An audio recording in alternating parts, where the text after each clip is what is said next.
Hello friends, आपका स्वागत है किताबों की आवाज़ में। आज हम बात करेंगे इकिगाई किताब के बारे में, जिसे हेक्टर गार्सिया और फ्रांसेस्क मिरालेस ने लिखी है। रात के 11 बज रहे थे। लाइब्रेरी के कोने में बैठा विशाल किताब के ढेर के बीच खोया हुआ था। उसकी आंखों में उलझन थी। क्या मैं सही रास्ते पर हूँ? कॉलेज खत्म होने वाला था, लेकिन विशाल की ज़िंदगी में कोई अस्पष्टता नहीं थी। हर दिन वही रूटीन, सुबह उठो, क्लास जाओ, पढ़ाई करो और सो जाओ। लेकिन आखिर ये सब क्यों? क्या डिग्री लेना ही असली सफलता है? क्या एक अच्छी नौकरी मिलना ही जिंदगी का मकसद है? कई बार उसने अपने दोस्तों से ये सवाल पूछे, लेकिन जवाब हमेशा एक जैसा होता, भाई ज़्यादा मत सोचो, बस पैसे कमाने पर फोकस करो।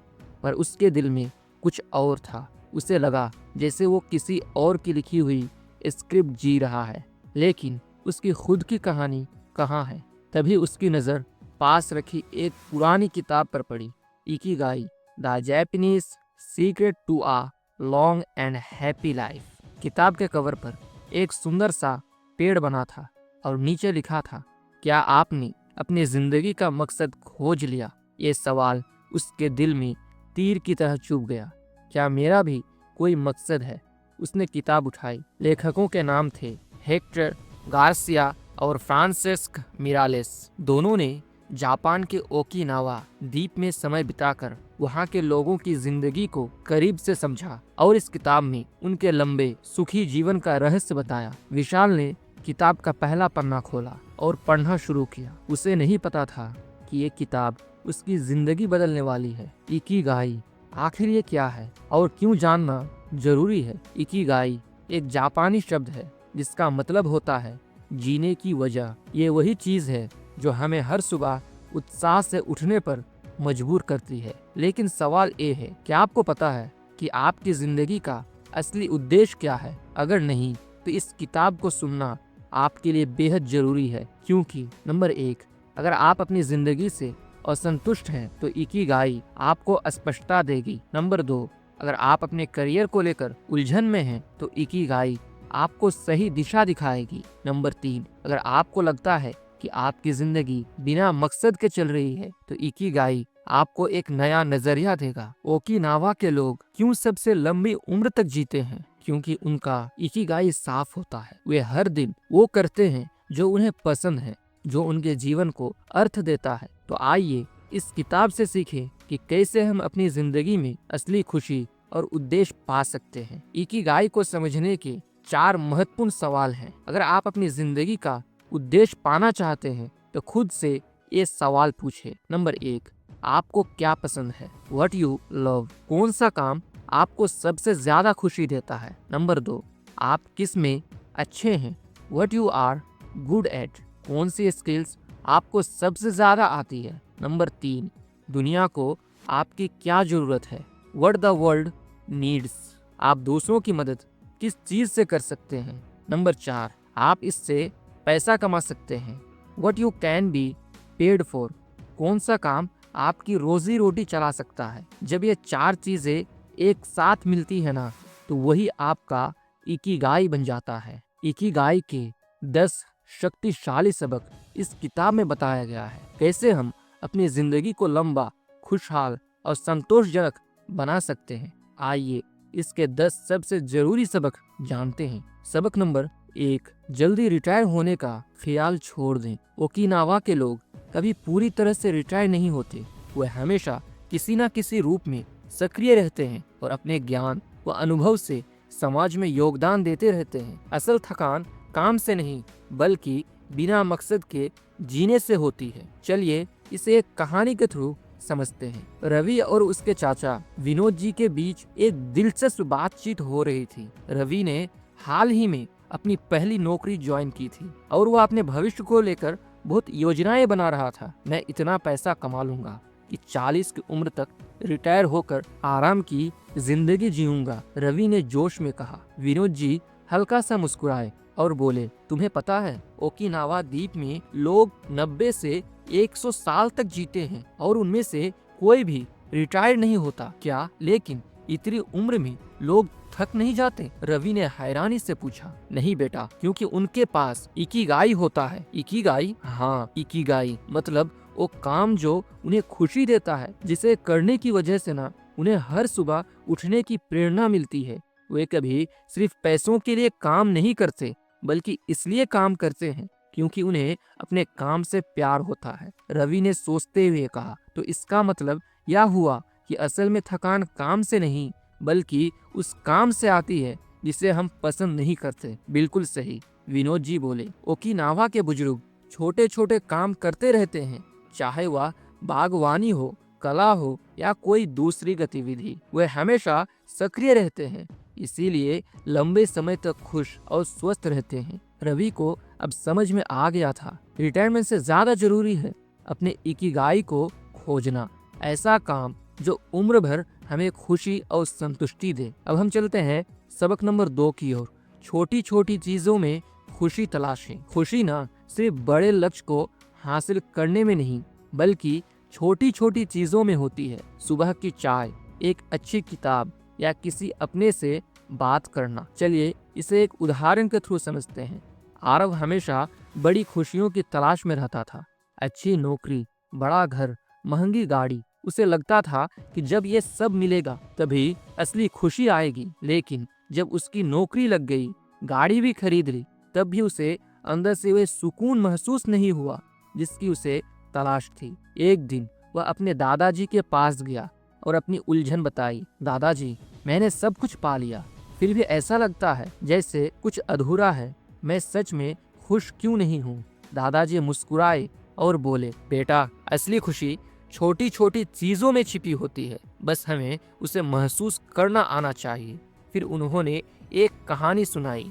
जापान के ओकिनावा द्वीप के लोग खुश और दीर्घ आयु होते हैं, लेकिन उनकी खुशी बड़ी चीजों से नहीं, बल्कि छोटी छोटी चीजों से आती है। सूरज की हल्की किरणों को महसूस करना, दोस्तों के साथ हंसना, अपने पसंदीदा शौक पूरे करना और हर दिन को एक नए अवसर की तरह जीना। आरव सोचने लगा, क्या मैंने कभी अपनी जिंदगी में इन छोटी खुशियों पर ध्यान दिया? अगले दिन उसने कुछ नया करने की कोशिश की। ऑफिस जाते वक्त रास्ते में पड़ने वाले छोटे से पार्क में बैठा और ताजी हवा को महसूस किया। माँ के हाथ की बनी चाय को सच में स्वाद लेकर पिया। पुराने दोस्तों को फोन किया और दिल खोलकर बातें की। और पहली बार उसे लगा कि खुशी सिर्फ बड़ी चीजों में नहीं, बल्कि इन छोटे छोटे पलों में भी छिपी होती है। अब उसे समझ आ गया था कि खुशी की तलाश ढूंढनी नहीं पड़ती, बस उसे महसूस करना आना चाहिए। सबक नंबर 3,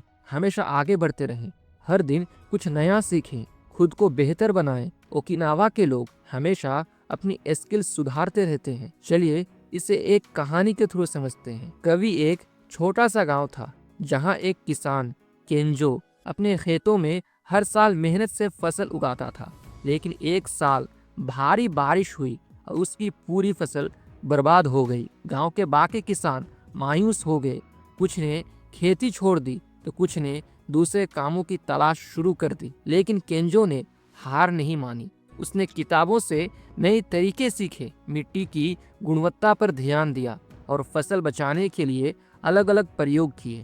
अगले साल जब बाकी किसान संघर्ष कर रहे थे, केंजो की फसल पहले से भी बेहतर हुई। एक दिन एक नौजवान ने उससे पूछा, आपने हार क्यों नहीं मानी? बाकी लोग तो छोड़ के चले गए। केंजो ने मुस्कुराया और बोला, हमेशा आगे बढ़ते रहना ही जिंदगी है।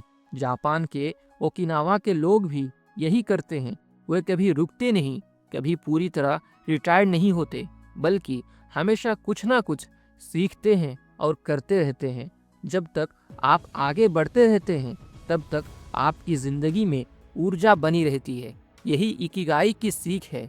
कोई भी स्थिति कितनी भी मुश्किल क्यों ना हो, हमें हमेशा आगे बढ़ते रहना चाहिए, क्योंकि ठहराव ही असली हार होती है। अब हम चलते हैं सबक नंबर 4 की ओर। तो सबक नंबर 4 है, दोस्तों और परिवार से जुड़े रहें। अच्छे रिश्ते आपकी जिंदगी को लंबा और सुखी बनाते हैं। जापानी लोग ना मजबूत सामाजिक रिश्ते रखते हैं, दोस्तों और परिवार से जुड़े रहे। जैसे राहुल एक बड़ी कंपनी में काम करता था। उसका शेड्यूल इतना व्यस्त था कि वह महीने तक अपने माता पिता, भाई बहन और दोस्तों से मिल ही नहीं पाता था। सक्सेसफुल बनने के लिए मेहनत जरूरी है, यही सोचकर वह दिन रात बस अपने करियर में आगे बढ़ने की कोशिश करता रहा। लेकिन धीरे धीरे उसे महसूस होने लगा कि कुछ कमी है। काम के बाद जब वह घर लौटता तो वहाँ कोई ऐसा नहीं होता जिससे वह खुलकर बात कर सके, दिल की बातें शेयर कर सके। सब कुछ होने के बाद भी उसकी जिंदगी खाली खाली लगने लगी थी। एक दिन उसे एक किताब मिली, Ikigai the Japanese secret to a long and happy life. उसने पढ़ा कि जापान के ओकिनावा द्वीप के लोग दुनिया में सबसे लंबी उम्र तक जीते हैं और उनमें से ज्यादातर लोग खुश और स्वस्थ रहते हैं। लेकिन इसका सबसे बड़ा कारण क्या था? वे अपने दोस्त और परिवार से गहरे जुड़े रहते हैं। वहाँ के लोग रोज दोस्तों से मिलते हैं, परिवार के साथ समय बिताते हैं और अकेलेपन को अपनी जिंदगी में जगह नहीं देते। उनका मजबूत सामाजिक जुड़ाव ही उनकी खुशहाल और लंबी जिंदगी का सबसे बड़ा राज है। राहुल को एहसास हुआ कि सफलता सिर्फ पैसे कमाने से नहीं बल्कि रिश्तों को ना संभालने से भी आती है। उसी दिन उसने फैसला किया, अब वह अपने दोस्तों और परिवार के लिए समय निकालेगा, क्योंकि असली खुशी अपनों के साथ ही मिलती है। अब सबक नंबर 5, अपने शरीर का ध्यान रखें। वह हमेशा एक्टिव रहते हैं, हल्का खाना खाते हैं और योग व्यायाम को अपनाते हैं। चलिए इसे एक कहानी के थ्रू समझते हैं। अमन एक मल्टीनेशनल कंपनी में काम करता था। दिन भर ऑफिस की कुर्सी पर बैठकर काम करना, जंक फूड खाना और फिर थककर सीधा बिस्तर पर गिर जाना, यही उसकी दिनचर्या बन गई थी। अभी तो मैं जवान हूँ, सेहत की चिंता बाद में कर लूंगा, यही सोचकर वह अपनी हेल्थ को नजरअंदाज करता रहा। धीरे धीरे उसे छोटी छोटी परेशानियां होने लगी। सुबह उठते ही शरीर भारी लगना, जल्दी थक जाना और काम में फोकस ना कर पाना। डॉक्टर ने कहा, अगर तुमने अभी से अपने शरीर का ध्यान नहीं रखा तो आगे चलकर ये दिक्कतें और बढ़ जाएंगी। उसी दिन अमन की नजर एक किताब पर पड़ी, Ikigai the Japanese secret to a long and happy life. किताब में बताया गया था कि जापान के ओकिनावा द्वीप के लोग 100 साल से ज्यादा जीते हैं और उनकी सेहत भी कमाल की होती है। लेकिन उनका राज क्या था? नंबर 1, वे हल्का और संतुलित भोजन खाते हैं। नंबर 2, हर दिन थोड़ा बहुत शारीरिक व्यायाम करते हैं। नंबर 3, चलते फिरते रहते हैं, लंबे समय तक एक ही जगह नहीं बैठते। नंबर 4, अपने शरीर को हमेशा एक्टिव रखते हैं, चाहे उम्र कितनी भी हो। अमन को एहसास हुआ कि सेहत कोई ऑप्शन नहीं बल्कि जरूरी चीज है। उसी दिन से उसने अपने आदतों को बदलना शुरू कर दी। रोज सुबह टहलने जाने लगा, हेल्दी खाने लगा और सबसे जरूरी अपने शरीर की कद्र करने लगा, क्योंकि अगर शरीर स्वस्थ रहेगा तो जिंदगी का हर पल जीना आसान हो जाएगा। तो क्या आप अपनी सेहत का ख्याल रखेंगे? मुझे कमेंट्स में बताएं। और हम चलते हैं सबक नंबर 6 की ओर। तो सबक नंबर 6 है, अपने आसपास की दुनिया से जुड़े रहें। ज्यादा डिजिटल दुनिया में मत उलझिए, असल जिंदगी के अनुभव लीजिए, प्रकृति के करीब रहिए। जैसे कि सौरभ एक सॉफ्टवेयर इंजीनियर था, उसका पूरा दिन लैपटॉप स्क्रीन के सामने बीतता। सुबह उठते ही फोन चेक करना, ऑफिस में घंटों कोडिंग करना और फिर घर आकर सोशल मीडिया स्क्रॉल करते करते सो जाना, यही उसकी जिंदगी बन गई थी। धीरे धीरे उसने महसूस किया कि उसकी दुनिया बस स्क्रीन तक सिमट कर रह गई। उसे यह भी याद नहीं था कि आखिरी बार उसने खुले आसमान को कब निहारा था, पेड़ों की हरियाली को कब महसूस किया था या किसी अजनबी से कब दिल खोलकर बातें की थी। एक दिन कैफे में बैठा हुआ वह Ikigai the Japanese secret to a long and happy life पढ़ रहा था। उसमें लिखा था कि ओकिनावा के लोग इतने खुश और दीर्घ आयु इसलिए हैं क्योंकि वे अपने आसपास के दुनिया से जुड़े रहते हैं। जैसे कि नंबर 1, वे प्रकृति के करीब रहते हैं, सूर्य उदय और सूर्यास्त को महसूस करते हैं। नंबर 2, वे अपने पड़ोसियों और समाज से घुलते मिलते हैं, अकेलेपन से दूर रहते हैं। नंबर 3, वे रोज नई चीजें सीखते हैं, दुनिया को खुले दिल और दिमाग से देखते हैं। सौरभ को एहसास हुआ कि असली जिंदगी स्क्रीन के बाहर है। उसने छोटे छोटे बदलाव करने शुरू किए, सुबह पार्क में टहलने जाने लगा, रास्ते में अजनबियों से मुस्कुराकर बातचीत करने लगा और हफ्ते में एक दिन बिना फोन के सिर्फ अपने आसपास की दुनिया को देखने और महसूस करने में बिताने लगा। धीरे धीरे उसने जाना कि जब हम अपनी दुनिया से जुड़े रहते हैं तभी असली खुशी महसूस कर पाते हैं। अब हम चलते हैं सबक नंबर 7 की ओर। तो सबक नंबर 7 है सही आहार ले। ओकिनावा के लोग 80% पेट भरने तक ही खाते हैं और ताज़ा पौष्टिक भोजन ही लेते हैं, जैसे इसे एक कहानी के थ्रू समझते हैं। अभिषेक एक बिजनेसमैन था। काम की भागदौड़ी में वह हमेशा बाहर का खाना खाता था, जंक फूड, तली भुनी चीजें और कोल्ड ड्रिंक्स। उसे लगता था कि आजकल की जिंदगी में हेल्दी खाना खाने का समय किसके पास है। धीरे धीरे उसका शरीर जवाब देने लगा। उसे अक्सर सुस्ती महसूस होती, पेट खराब रहने लगा और काम में मन भी नहीं लगता। डॉक्टर ने कहा, अगर तुमने अपनी डाइट नहीं सुधारी तो आगे चलकर बड़ी परेशानियां हो सकती है। एक दिन अभिषेक की नजर Ikigai the Japanese secret to a long and happy life पर पड़ी। उसने पढ़ा कि जापान के ओकिनावा द्वीप के लोग 100 साल तक जीते हैं और उनका शरीर उम्र बढ़ने के बावजूद स्वस्थ रहते हैं। लेकिन उनका रहस्य क्या था? नंबर 1, वह हल्के और संतुलित भोजन खाते हैं। नंबर 2, 80% पेट भरने के बाद वे खाना बंद कर देते हैं। इसे हारा हाचीबू कहते हैं। नंबर 3,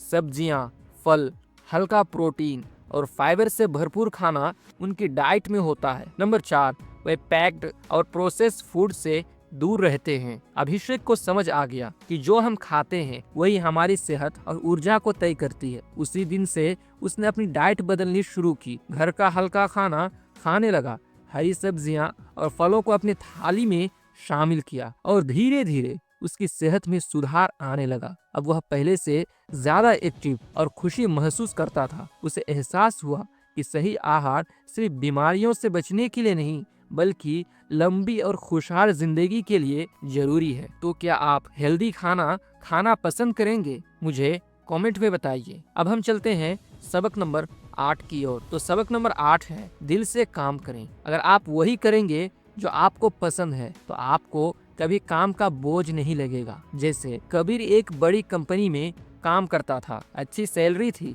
आरामदायक जिंदगी थी, लेकिन फिर भी उसे हर सोमवार उसे भारी लगता। ऑफिस जाना एक बोझ जैसा महसूस होता। काश ऐसा कोई काम कर पाता जिससे सच में खुशी मिलती, वह अक्सर सोचता। एक दिन वह अपने दादाजी से मिलने गया। बातचीत के दौरान उसने अपनी उलझन बताई। दादाजी, मैं मेहनत तो करता हूँ लेकिन मेरा मन काम में नहीं लगता। दादाजी मुस्कुराए और बोले, बेटा, क्या तुम जानते हो कि जापान के लोग अपने काम से कभी थकते नहीं? ऐसा कैसे हो सकता है? कबीर ने चौंक कर पूछा। क्योंकि वे दिल से काम करते हैं। उनके पास इकिगाई होता है, ऐसा काम जो उन्हें खुशी देता है, जिससे उन्हें जीने का मकसद मिलता है। दादाजी ने आगे समझाया, जापान के ओकिनावा द्वीप के लोग कभी रिटायर्ड नहीं होते क्योंकि वे वो काम चुनते हैं जिसे करने में उन्हें आनंद आता है। कोई बागवानी करता है, कोई कला में समय बिताता है, कोई टीचर बनकर ज्ञान बांटता है। वे सिर्फ पैसों के लिए नहीं बल्कि अपनी जुनून और खुशी के लिए काम करते हैं। कबीर को ना अपनी गलती समझ में आ गई। वह सिर्फ पैसों के पीछे भाग रहा था लेकिन जोश और दिल से कुछ नहीं कर रहा था। उसी दिन से उसने खुद से एक सवाल पूछा, मुझे कौन सा काम सच में खुशी देता है? कुछ दिनों तक सोचने के बाद उसे जवाब मिल गया। उसे लिखना पसंद था। वह अपने खाली समय में ब्लॉग लिखने लगा और धीरे धीरे उसे महसूस हुआ कि यही उसका इकिगाई है। अब कबीर सिर्फ काम नहीं करता बल्कि हर दिन दिल से जीता है, क्योंकि उसे समझ आ गया था जब आप दिल से काम करते हैं तो काम बोझ नहीं बल्कि आनंद बन जाता है। अब हम चलते हैं सबक नंबर 9 की ओर। तो सबक नंबर 9 है खुद को व्यस्त रखें। ओकिनावा के लोग हमेशा किसी न किसी चीज में व्यस्त रहते हैं जिससे वे मानसिक और शारीरिक रूप से स्वस्थ रहते हैं। जैसे कि रवि एक रिटायर्ड बैंक मैनेजर था। नौकरी के दौरान वह हमेशा व्यस्त रहता, लेकिन रिटायरमेंट के बाद उसकी दिनचर्या बदल गई। अब उसके पास करने को ज्यादा कुछ नहीं था। सुबह उठना, अखबार पढ़ना, टीवी देखना और फिर दिन भर खाली बैठकर समय बिताना। धीरे धीरे वह चिड़चिड़ा और उदास महसूस करने लगा।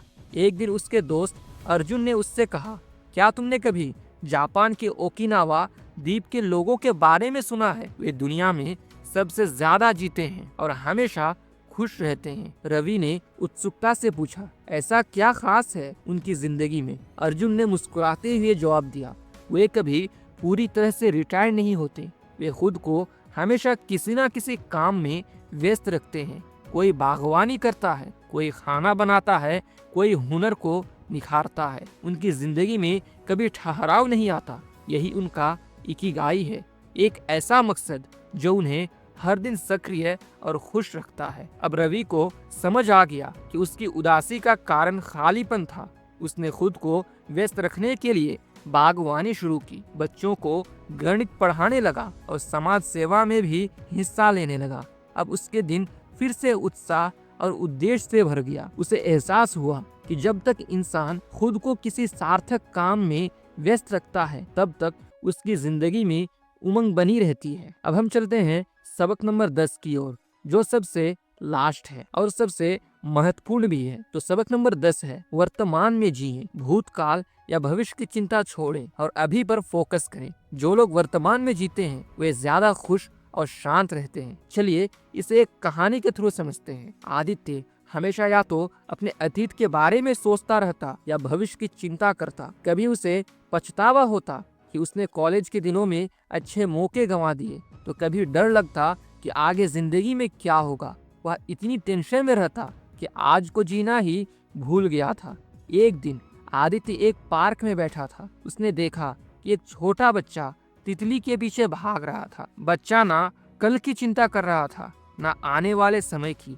वह सिर्फ उस पल का आनंद ले रहा था। आदित्य को यह देखकर अजीब सा महसूस हुआ। उसने सोचा, काश मैं भी बिना किसी चिंता के ऐसे जी पाता। उसी समय उसकी नजर एक किताब पर पड़ी, Ikigai, the Japanese secret to a long and happy life. उसने पढ़ा कि ओकिनावा के लोग दुनिया में सबसे ज्यादा खुश और लंबे समय तक जीने वालों में शामिल हैं। उनका रहस्य क्या था? नंबर 1, वे हर पल को पूरी तरह जीते हैं। नंबर 2, वे ना अतीत के बोझ उठाते हैं और ना ही भविष्य की ज्यादा चिंता करते हैं। नंबर 3, जो भी कर रहे होते हैं उसमें पूरी तरह डूब जाते हैं, चाहे वह काम हो या खाना खाना हो या दोस्तों से बातें करना हो। आदित्य को यह एहसास हो चुका था कि जिंदगी का असली मजा वही ले पाते हैं जो अभी में जीते हैं। उसी दिन से उसने छोटे छोटे बदलाव करने शुरू किए। मोबाइल कम चलाने लगा, हर चीज को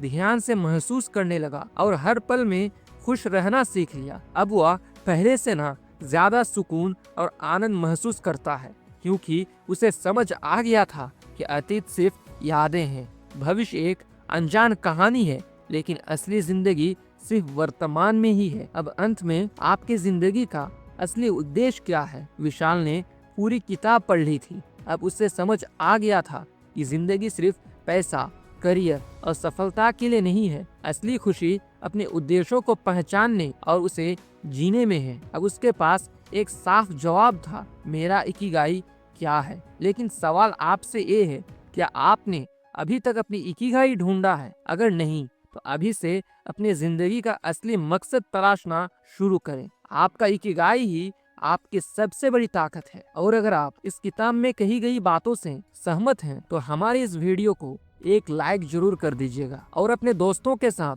शेयर करना मत भूलिएगा जो हमेशा परेशानी में उलझे रहते हैं। और हाँ, इसी तरह की बुक समरी वीडियो के लिए हमारे चैनल को सब्सक्राइब करना मत भूलिएगा। धन्यवाद।